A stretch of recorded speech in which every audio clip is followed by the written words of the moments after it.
The chamber of the Galactic Council stretched wide enough to hold 1,000 beings from across known space. And today it held exactly that number as Ambassador Daniel Parker walked through the massive doors. His footsteps echoed against polished floors that had witnessed 300 years of alien politics, trade agreements, and the occasional declaration of war. Daniel kept his face calm, even though his heart hammered against his ribs. He had received the urgent summons only 6 hours ago, barely enough time to prepare for whatever the Council deemed important enough to demand immediate attendance from all member species. Around him sat representatives from 12 different alien races. The tall crystalline Vorath, who sparkled under the chamber lights. The stocky furred Grellians who preferred the shadows. The aquatic Nereids in their water-filled observation spheres. And 9 other species that humanity had come to know over the past 20 years since First Contact. High Counselor Zartek rose from his seat at the central podium. His 6 arms spread wide in what passed for a welcoming gesture among his people.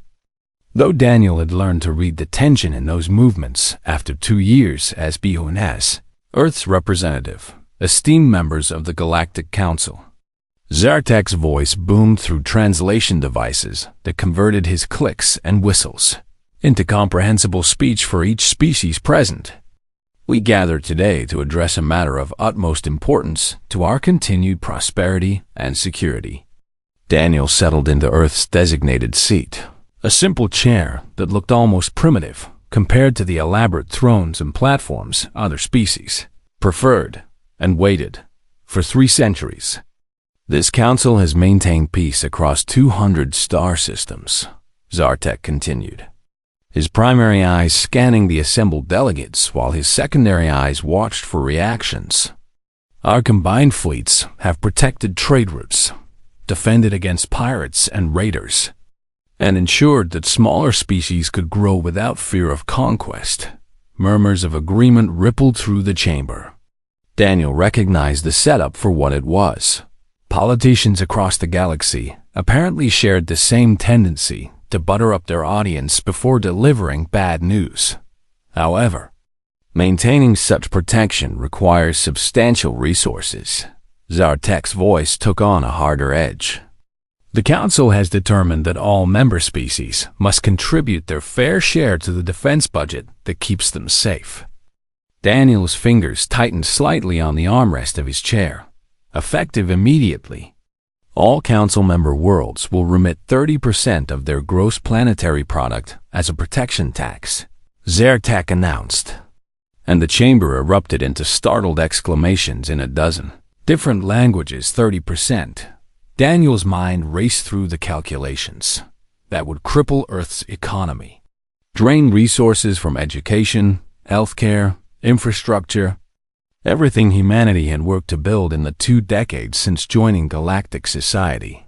The Grellian delegate rose to object, his fur bristling with agitation, but Zartek cut him off with a sharp gesture.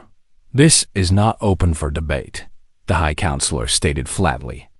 The protection tax has been levied on Council worlds since the founding of this body. Newer members have simply enjoyed a grace period to establish themselves. But that period has now ended for all species who joined in the last 50 standard years.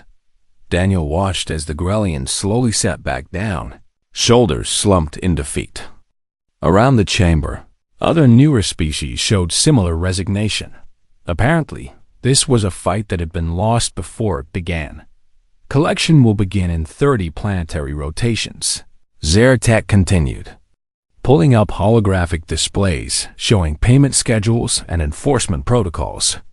Failure to comply will result in immediate trade sanctions, revocation of Council protection, and possible military intervention to secure owed funds. The casual mention of military force sent a chill through the assembled delegates. Daniel knew from his briefings that the Council fleet numbered over 10,000 warships. Earth had maybe 200 vessels that could even be called military grade. Does any representative require clarification on the payment procedures? Zartek asked, his tone making it clear He expected none. Daniel stood up.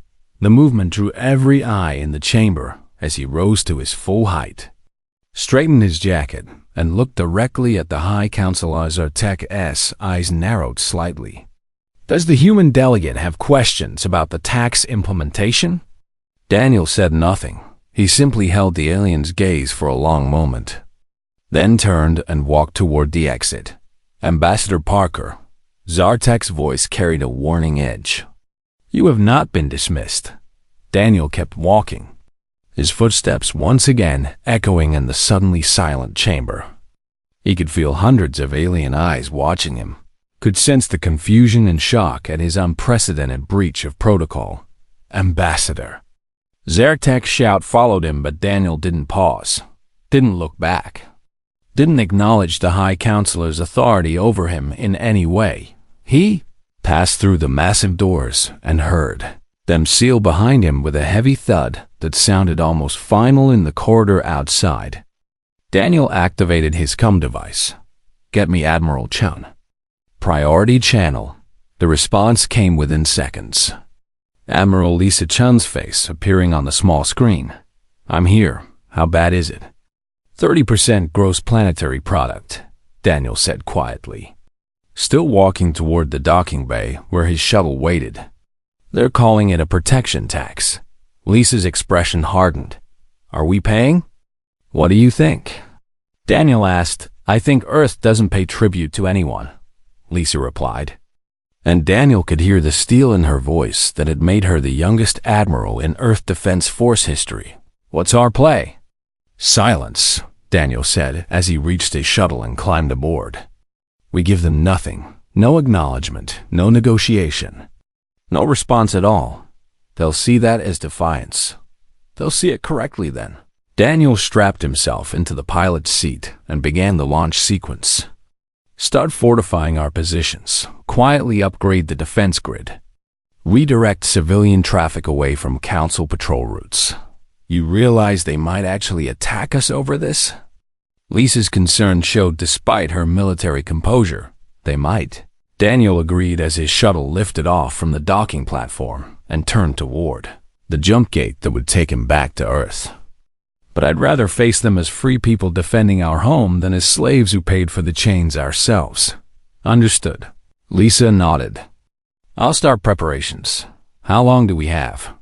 They want payment in 30 days. Daniel watched the council station shrink in his rear viewfinder. Use every second. The comm clicked off, and Daniel sat alone with his thoughts as the shuttle accelerated toward the jump gate. Back in that chamber, the council was probably still arguing about his walkout. Trying to understand what humanity's silence meant, they would learn soon enough when Earth's next scheduled communication never came. When human delegates stopped attending council sessions, when every inquiry and demand met with the same absolute quiet silence could be the most powerful weapon of all, when wielded with purpose. And Daniel intended to show the Galactic Council that humanity would rather face extinction than surrender. Their freedom for the illusion of protection. The stars streaked past his view screen as the shuttle jumped to faster-than-light travel, carrying him home to a world that would soon have to decide if his gamble was brilliance or suicide. 3 months had passed since Daniel Parker walked out of the council chamber, and in that time Earth had not sent a single official communication to the Galactic Council. Not one message, not one explanation, not even a formal refusal of the protection tax demand. Admiral Lisa Chun stood on the command deck of the EDS Vigilant, humanity's newest battlecruiser, and watched the sensor display with practiced calm. Her crew worked quietly at their stations, checking and rechecking the defense grid that now surrounded Earth's system like an invisible shield. Admiral, we've got multiple contacts dropping out of jump space at the system's edge. Lieutenant Commander Andrew Sullivan reported from the tactical station, his voice steady despite the tension that immediately filled the command deck. How many? Lisa asked, though she already suspected the answer. Scanning now. Andrew's fingers flew over his console. Count is at 57 ships. Configuration matches Council Enforcement Fleet. Wait. Make that 64 vessels and still climbing. Lisa felt her jaw tighten. The Council wasn't sending a diplomatic mission or a small show of force. This was an invasion fleet. Final count is 82 warships. Andrew looked up from his display. Flagship identifies as the Croton Dreadnought Unrelenting. That's Commander Vexther's ship. Every officer on the bridge knew that name. Vexther had crushed 17 rebellions across Council space over the past decade, and his reputation for brutal efficiency preceded him like a storm cloud. Sound general alert, but do not power weapons. Lisa ordered. Bring all defense stations to ready status, but keep them in passive mode. Ma'am. They're moving into attack formation, Andrew protested. We should at least charge the main batteries. We are not firing first, Lisa said firmly. Activate the defense grid and position our ships in protective formation around the orbital platforms. But weapons stay cold unless they shoot at us. The crew moved to obey. And within minutes, Earth's defense force had arranged themselves in a careful pattern. Not aggressive. Not retreating. Simply waiting on the main view screen. The Council fleet continued its approach, and Lisa could see the massive Croton Dreadnought at its center. The ship bristled with weapons that could level a continent, and it was flanked by dozens of smaller but equally deadly warships. Admiral, we're receiving a transmission from the Unrelenting, the communications officer reported on screen. Lisa commanded. Commander Vexther's face appeared. His reptilian features twisted in what might have been contempt or curiosity. With Crotons, it was hard to tell the difference. His scales were dark, green shot through with blue patterns that indicated high rank among his people. Human forces. I am Commander Vexther of the Galactic Council Enforcement Division. His voice came through the translators with a harsh metallic edge. You will stand down your defenses and prepare to receive boarding parties who will assess and collect the taxes owed to the Council. Lisa stared at the screen but said nothing. She had her orders directly from Earth's civilian government. Maintain complete silence with Council forces. I am addressing the commander of these vessels. Vexther's eyes narrowed. Respond immediately or face consequences. Still, Lisa remained quiet, her expression calm and utterly unrevealing. Beside her, Andrew shifted nervously, but held his tongue. This is your final warning. Vexther leaned forward in his command chair. If you do not acknowledge this communication within 60 seconds, I will interpret your silence as hostile intent. The seconds ticked past on the chronometer. 10, 20, 30. Lisa counted them internally while keeping her gaze locked on the Croton commander's face. 40 seconds. 50, 60. The deadline passed and Lisa still said nothing. Did nothing except stand perfectly still on her bridge. Vexther's expression shifted to something that looked like genuine confusion. Clearly he had expected either submission or defiance. But this absolute silence seemed to unnerve him in a way that words never could. Very well, he finally said, his voice uncertain for the first time. Maintain position while I consult with Council Command. The transmission cut off abruptly, and Lisa allowed herself a small exhale. The first test had passed. The Council fleet was here, but not yet shooting. Ma'am, what happens when they get tired of waiting? Andrew asked quietly. Then we find out if they're willing to start a war over taxes. Lisa replied, still watching the enemy fleet on her screen's. Hours passed in tense silence. The Council ships held their formation while Earth's forces maintained theirs. Neither side moving. Neither side communicating. Just two fleets staring at each other across the black void of space on Earth below. Governor Jacob Martinez coordinated the civilian response to the crisis.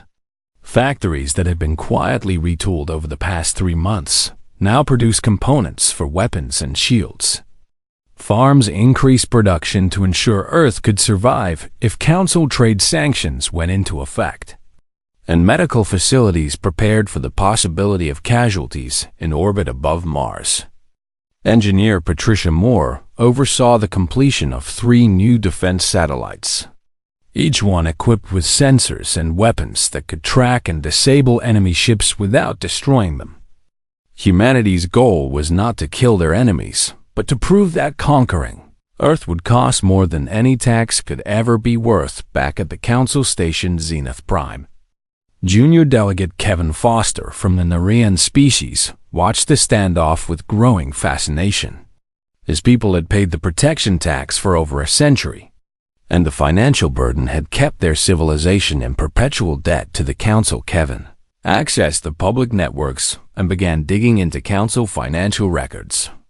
If the humans were willing to risk everything to avoid this tax, perhaps there was something worth discovering in how those funds were actually used. What he found made his aquatic features pale with shock.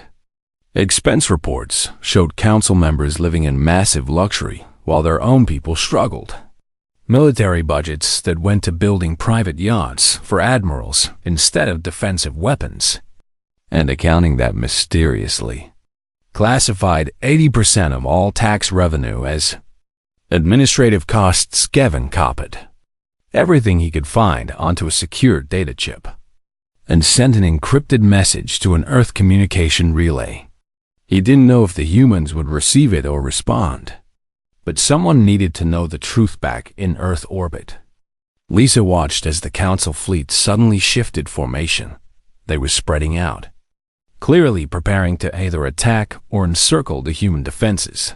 All ships maintain position, she ordered across the fleet channel. Do not react to their movements. The Council vessels moved into an attack spread, weapons charging, fighters launching from carrier bays. Everything screamed imminent assault, and still Lisa said nothing, did nothing, just watched and waited. Her crews were terrified. She could see it in their faces, but they trusted her judgment on the unrelenting. Vexter stared at his tactical displays in complete bewilderment. Every species he had ever faced either surrendered immediately or fought back with desperate fury. This calm, silent resistance broke every rule of engagement he understood. Sir, the humans aren't reacting at all, his tactical officer reported. They're not charging weapons, not breaking formation, not even hailing us to threaten or negotiate. I can see that, Vexter growled. What I cannot see is why. What are they waiting for? Nobody on his bridge had an answer, and in that uncertainty, the Croton commander made his first mistake. He hesitated.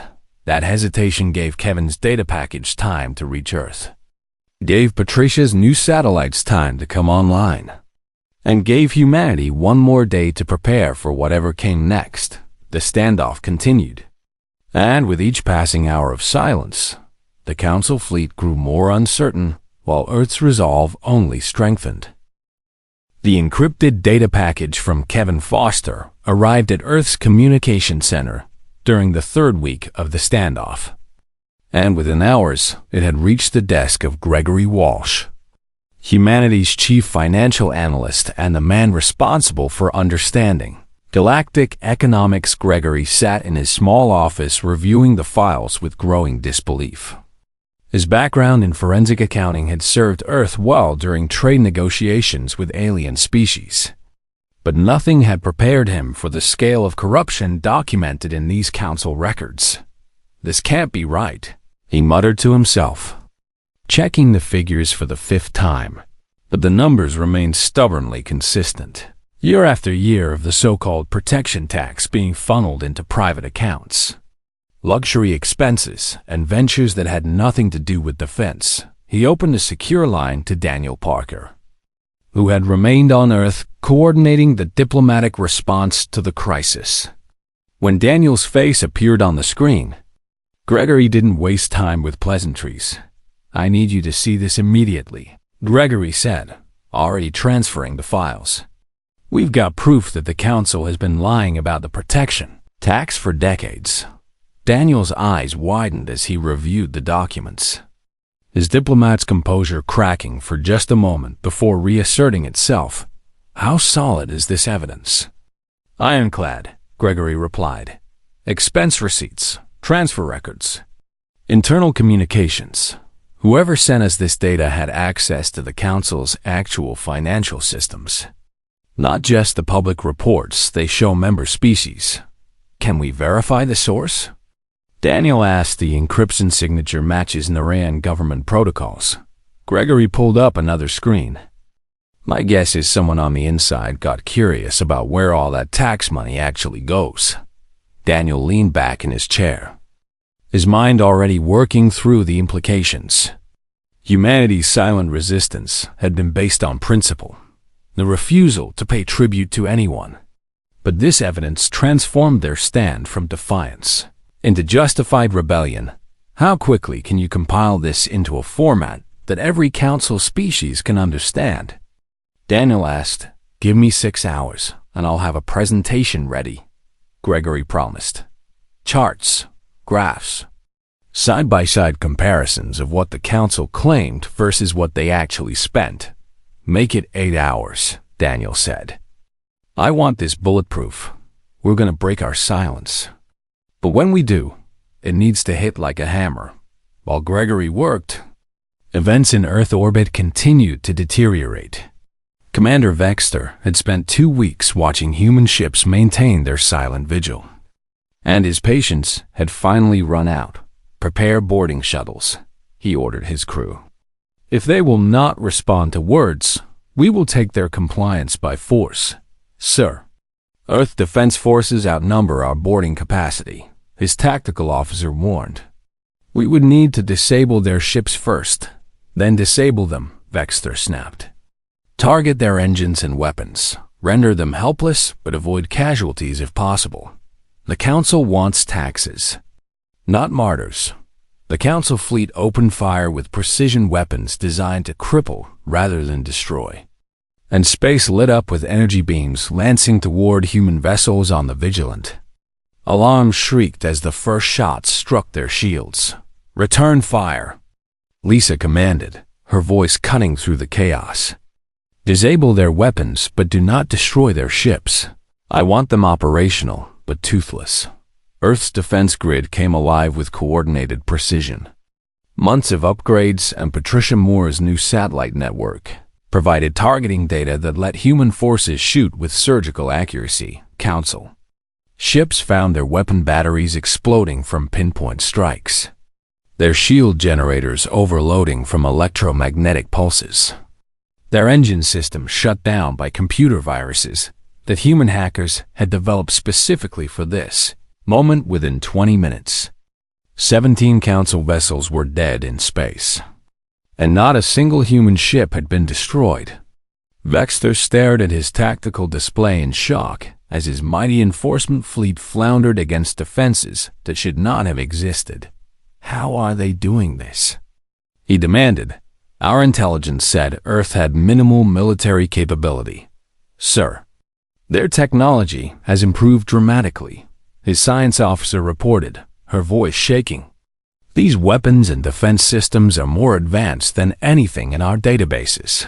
What Vexter didn't know was that humanity had spent their 3 months of silence very productively. Every engineer, every scientist, every manufacturer had been working around the clock to turn Earth from an easy target into a fortress that could defend itself. Captain Nicole Brooks commanded the human merchant fleet, and she had spent those same 3 months implementing a plan that would make the Council regret ever threatening Earth's trade. When Vexter's ships tried to intercept human cargo vessels traveling between Earth and independent colonies, they found nothing but empty hulks on autopilot. Actual cargo ships had rerouted weeks ago to paths that avoided Council territory entirely, and human goods now flowed freely to markets that were hungry for alternatives too. Council-approved suppliers. They've been playing us, Vexter realized with growing horror. This whole time, they were preparing, back on Earth. Gregory finished his presentation and sent it to Daniel with a simple message. Ready to deploy. Daniel reviewed the compiled evidence one final time, then opened a communication channel that would broadcast to every member species of the Galactic Council simultaneously. It was time to break the silence. His face appeared on screens across 200 star systems, and his first words in 3 months carried the weight of humanity's judgment. People of the Council worlds. My name is Daniel Parker, and I represent Earth, he began, his voice calm but filled with quiet fury. For 3 months we have remained silent in response to the Council's demand for taxes. Today, I will tell you why. Images began displaying alongside his transmission. Gregory's charts showing the flow of tax money. The comparison between claimed defense spending and actual luxury purchases. The evidence of corruption that went back generations. Your leaders told you this money was for protection. Daniel continued. They told you it kept your family safe, your trade routes secure, your worlds defended, and you believed them because why would they lie? More images appeared, showing council members' private estates, their expensive collections, their personal fleets of ships that serve no military purpose. Earth refused to pay because we will not be slaves. Daniel's voice hardened. But you should refuse to pay because you are being robbed. Every credit you send to the Council goes not to protect you, but to enrich those who claim to lead you. Across Council space, billions of beings watched in stunned silence as the evidence mounted. The Grellians saw how much of their tax money had been spent on artwork for Council chambers. The Narians learned that their financial struggles were funding private vacation planets for Council elite. And every species discovered that they had been deceived. The Council threatened Earth with invasion if we did not comply. Daniel gestured to another screen showing footage of the battle in Earth orbit. They sent 82 warships to force our submission, and we stopped them without destroying a single vessel because we do not wish to kill, only to defend our freedom. He paused, letting the images of disabled Council ships drift helplessly in space speak for themselves. We invite you to join us in demanding accountability. Daniel concluded. Not through violence, not through war, but through the simple act of asking your leaders where your money actually goes. Ask them why they need 30% of everything you produce when 80% of it ends up in their personal accounts. The transmission ended, and Daniel sat back in his chair, knowing he had just started a revolution. Within hours, protests erupted on Grellian worlds. Narian delegates demanded emergency sessions of their government, and 3 minor species formally announced they would no longer pay the protection tax until a full audit was completed. Councilor Zartek watched his carefully constructed system of control begin to crumble, and he knew that humanity's silence had been more dangerous than any words could have been. It had given them time to find the truth. The Council's response to Daniel's broadcast came swiftly and without mercy. High Councilor Zartek ordered Commander Vexter to crush Earth's resistance immediately. Consequences be damned. And the Croton commander found himself with orders that left no room for hesitation. All ships are to withdraw from Earth orbit. Vexter read the transmission from Council headquarters with growing unease. Proceed to Rally Point Epsilon and await reinforcement fleet. Combined forces will return and reduce human military capability to 0. His tactical officer looked up from her console with alarm clear on her scaled features. Sir, those orders would require us to bombard civilian infrastructure. That violates every engagement protocol we have. The Council has suspended standard protocols, Vexter said quietly, his voice carrying the weight of a soldier being asked to do something that violated his honor. They want Earth broken as an example to other species considering rebellion. Back on Earth, Admiral Lisa Chen received intelligence about the Council's reinforcement fleet and the new orders it carried. 200 additional warships were being assembled. Enough firepower to overwhelm even Earth's. Improved defenses through sheer numbers. She called an emergency meeting with Daniel Parker and Governor Jacob Martinez in the secure command center buried beneath Earth's capital city. We, At maybe 72 hours before the fall, Council fleet arrives. Lisa said without preamble, "Our defense grid can handle 80 ships. It cannot handle 280. Can we evacuate the orbital platforms?" Jacob asked, his civilian background making him think first of saving lives. "We can evacuate personnel, but the platforms themselves are too valuable to abandon." Lisa pulled up tactical displays showing Earth's defensive infrastructure. Without them, we lose our early warning systems and half our weapons range. Daniel studied the displays with the careful attention he brought to difficult negotiations. What if we don't let them leave? Both Lisa and Jacob turned to look at him with confusion. "Vexthor's fleet is damaged and demoralized," Daniel explained, his diplomat's mind seeing an angle that the military perspective had missed. "His ships are in no condition to fight their way out if we were to, say, politely insist they remain as our guests. You want to take Council warships hostage?" Lisa's eyes widened. "That's an act of war. We're already at war." "We're just pretending we're not," Daniel replied. "But what if we offered Vexthor and his crews a choice? Stay and help us negotiate a real peace. Or try to leave and we disable enough of their ships that the Council will court-martial them for losing a fleet." "That's a dangerous gamble," Jacob said slowly. "But if it works, we gain allies instead of enemies." Lisa considered the plan from a tactical standpoint. "I would need to position our forces carefully. Contain the Council fleet without making it look like an obvious trap. Can you do it?" Daniel asked. "Give me 12 hours. Lisa stood, already planning ship movements in her head. "But Daniel, if this goes wrong, we'll have fighting in orbit over a populated planet. If we do nothing, we'll have that anyway," Daniel pointed out. "At least this way, we might end the war before it really starts. In orbit." Lisa put her plan into motion with the precision of a chess master positioning pieces.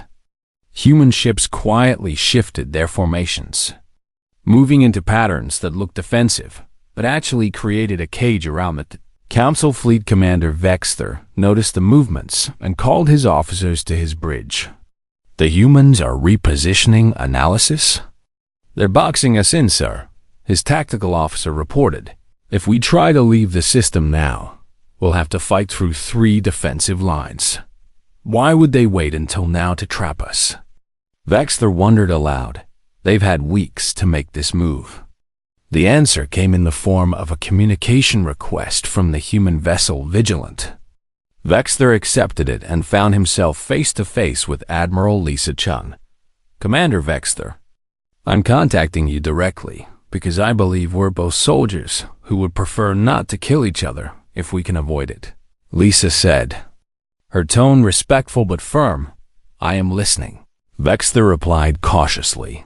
"You have orders to withdraw and return with enough force to destroy Earth's orbital infrastructure," Lisa stated flatly. "We both know what that means. Thousands of civilian deaths. Probably millions when debris falls on populated areas." Vexthor's expression hardened, but he didn't deny it. "I'm offering you an alternative," Lisa continued. "Stay here. Help us negotiate with the Council. And maybe we can end this without more bloodshed. You're asking me to betray my superiors." Vexthor said, "I'm asking you to consider whether your superiors are worth your loyalty." Lisa brought up the evidence Gregory Walsh had compiled. "You saw the same broadcasts everyone else did. Do you really want to kill for people who've been stealing from your own species for decades?" Vexthor was silent for a long moment, his reptilian features impossible to read. Finally he spoke, his voice heavy with conflict. "What guarantee do I have that you won't simply destroy my fleet once I agree?" "You have my word as a fellow officer," Lisa said simply. "And more practically, you have the fact that destroying your ships helps neither of us. I need allies, not martyrs. If I refuse?" Vexthor asked, "Then we disable your fleet anyway, and you face court-martial for losing to a species." "The Council considered primitive," Lisa replied bluntly. "At least if you work with us, You can tell your government you were negotiating from a position of strength. It was a masterful piece of manipulation, giving Vexter a way to justify cooperation without admitting defeat, and the Croton commander recognized it for what it was. You, devious for a species so new to galactic politics, he said with what might have been grudging respect. We learn from the best. Lisa allowed herself a small smile. So what do you say? Commander, do we end this standoff or escalate it? Vexter looked around his bridge at the officers who served under him, saw the same conflict in their eyes that he felt in his hearts. They were soldiers, trained to follow orders. But they were also thinking beings who had seen the evidence of council corruption. I will need to consult with my senior staff. Vexter said finally. You have 2 hours, Lisa replied. After that, my ships will begin active containment procedures, and things will get much more complicated. The transmission ended, and Vexter sat in silence on his command bridge, weighing loyalty against honor, duty against truth. Meanwhile, on Earth, engineer Patricia Moore completed the final adjustments to a communication relay that would bypass all council networks. If Vexter agreed to help, humanity would need a way to speak directly to the populations of council worlds without their governments filtering the message. Kevin Foster, the young Narration delegate who had started this whole revelation by sharing the financial data, continued digging through council archives and found something even more damning: evidence that the council had manufactured threats to justify the protection tax, including hiring pirates to attack trade routes the council fleets would then heroically defend. He sent this new evidence to Earth with a simple note: use this wisely. The 2 hours passed slowly, and when Vexter's face appeared on Lisa's screen again, she knew the answer before he spoke. My fleet will remain in Earth orbit pending negotiations, Vexter said formally. But I want it understood that we are not surrendering. We are choosing to seek the truth about our own government's actions. Understood, Commander? Lisa nodded with genuine respect. Welcome to the rebellion.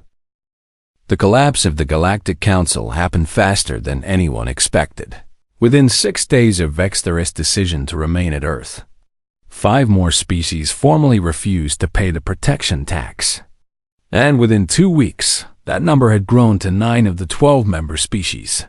High Councilor Zertek watched his authority crumble in real time as protests erupted across council space.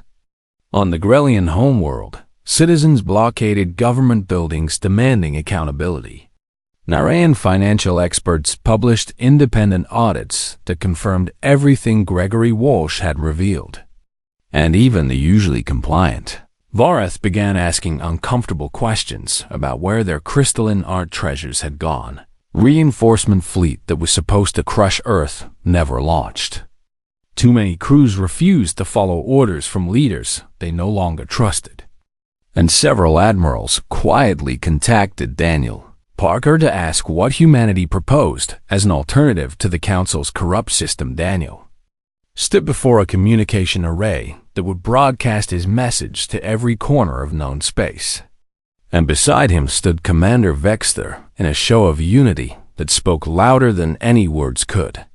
The Croton officer had become an unexpected ally, his military reputation lending credibility to humanity's cause. People of the galaxy, Daniel began, his voice carrying across light years through Patricia Moore's bypass relay. The Galactic Council as you knew it has ended, not through violence, not through conquest, but through the simple act of demanding truth from those who claim to lead.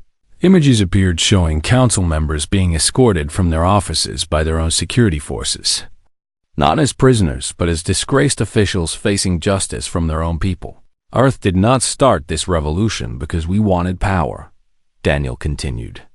We started it because we refused to be slaves. And in defending our freedom, we discovered that many of you were enslaved as well. Enslaved by debt, by lies, by a system that took your hard work and turned it into luxury for the few. beside him. Vexter stepped forward to speak, his voice rough but sincere. "I came to Earth as an enforcer, ready to punish defiance," he said. "But I found something I did not expect. People willing to fight for principles instead of profit. And in doing so, they showed me that my own leaders were not worthy of the loyalty I gave them." The broadcast shifted to show representatives from 7 different species standing together in what had once been the council chamber. They called themselves the Reform Coalition, and they had gathered to discuss what should replace the system that had just fallen. Senator Helen Wright represented Earth in these discussions, her background in constitutional law making her invaluable in drafting new governance structures. She worked alongside delegates who had once been enemies, finding common ground in their shared desire for fairness and transparency. "We propose a voluntary alliance," Helen explained during one session that was broadcast live to all member species. "Each world contributes what they choose to mutual defense, and all financial records are public and auditable by independent observers." The Grellian delegate, an elder named Corvin, who had spent his life under council taxation, raised a concern.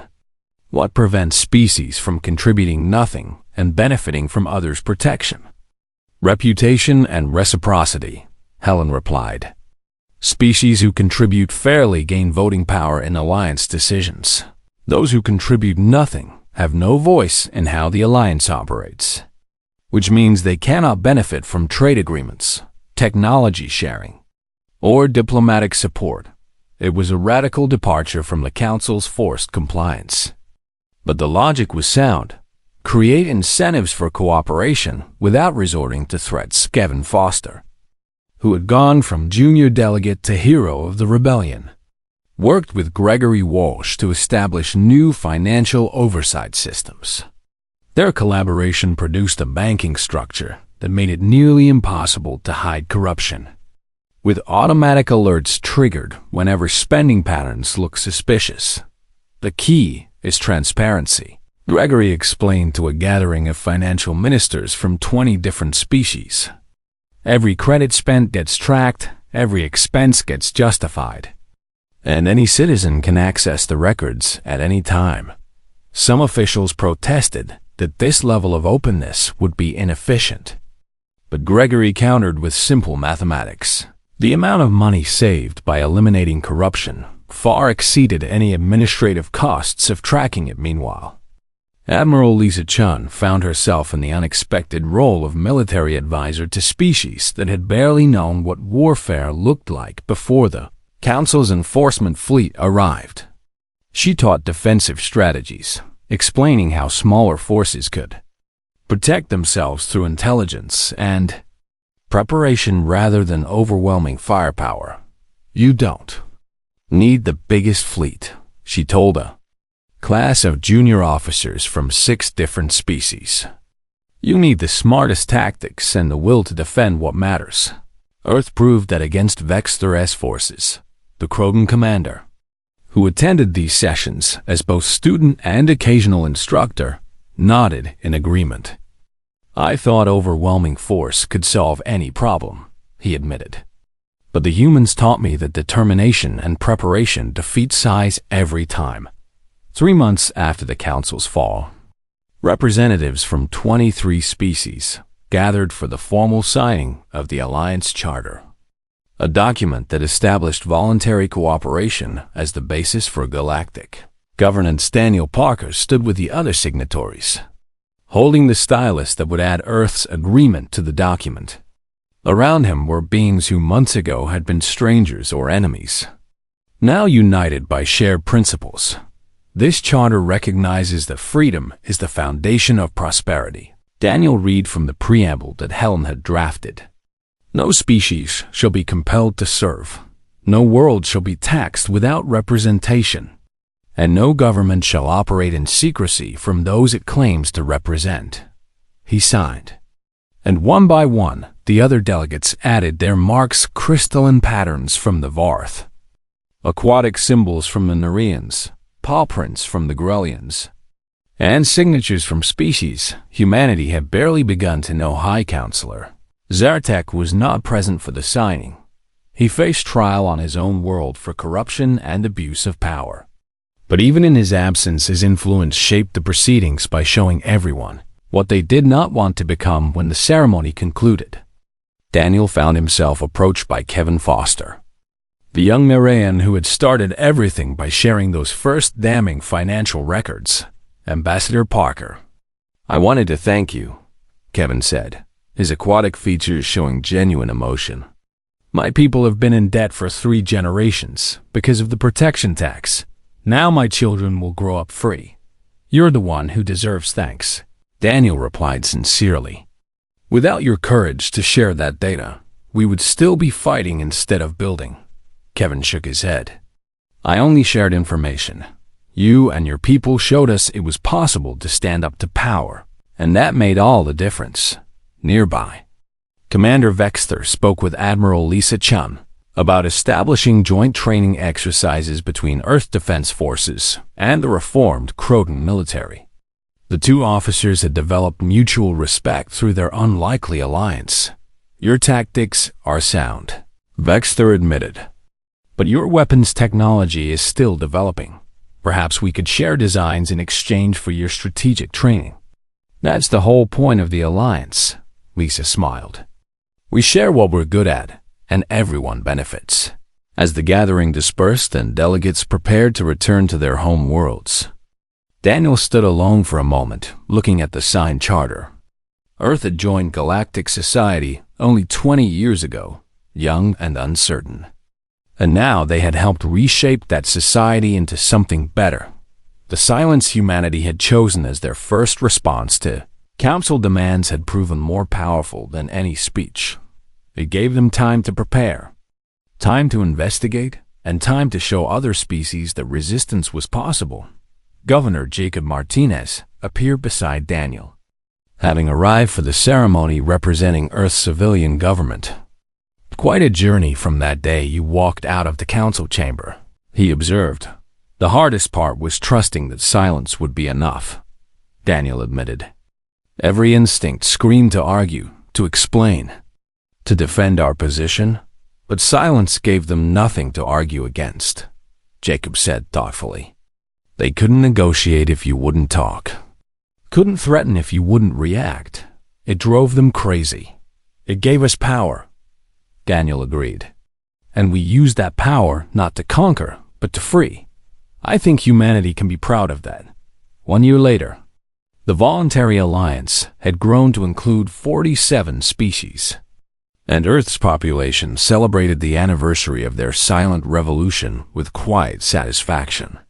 They had proven that a new species could change an ancient system, that principle could defeat power, and that sometimes the most revolutionary act was simply refusing to comply with injustice. Daniel Parker, now officially titled Alliance Coordinator, stood on a balcony overlooking Earth's capital and watched the celebrations below. Humanity had answered the Council's demand for taxes with silence, and that silence had echoed across the galaxy until it became a roar for freedom that no corrupt government could ignore.